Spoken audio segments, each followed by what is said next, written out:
Non-stop local news for Maryland, Virginia, and Washington, D.C. This is News Channel 8. Tonight, Monica McNett explains how Project Knitwell is paying it forward one pair of knitting needles at a time. Slide off, Jack. The impetus for the organization really happened about 24 years ago. I just didn't know that yet. 24 years ago, Carol's daughter was rushed to Georgetown Hospital, just 7 days old.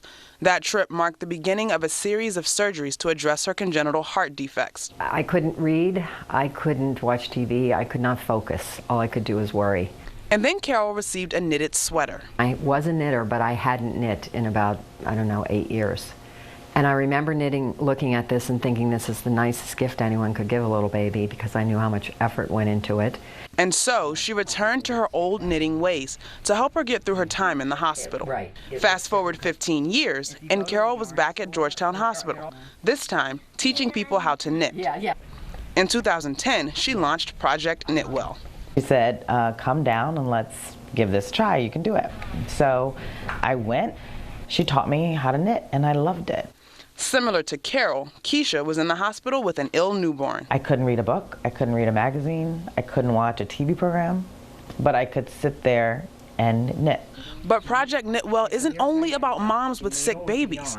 Through the hospital's Child Life Services program, patients can learn to knit too. It's relaxing and it takes your mind off things. And of course, it's fun.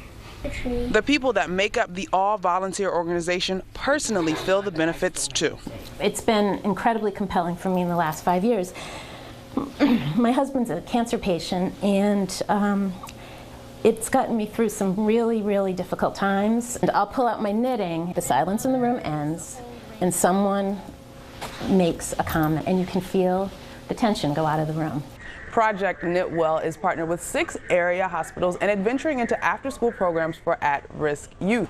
Emily, Carol's daughter, is now a nurse in the pediatric ICU at Georgetown Hospital. If you'd like to find out more about Project Knitwell, you can check them out at their website, projectknitwell.org. For Pay It Forward, FH Fur is donating $500 to Project Knitwell. Really? That is so nice. Great. Oh my gosh, $500 for Project Knitwell is a lot of money for our small nonprofit, and that will buy many knitting needles and yarn for the patients and family members who we work with in the local hospitals.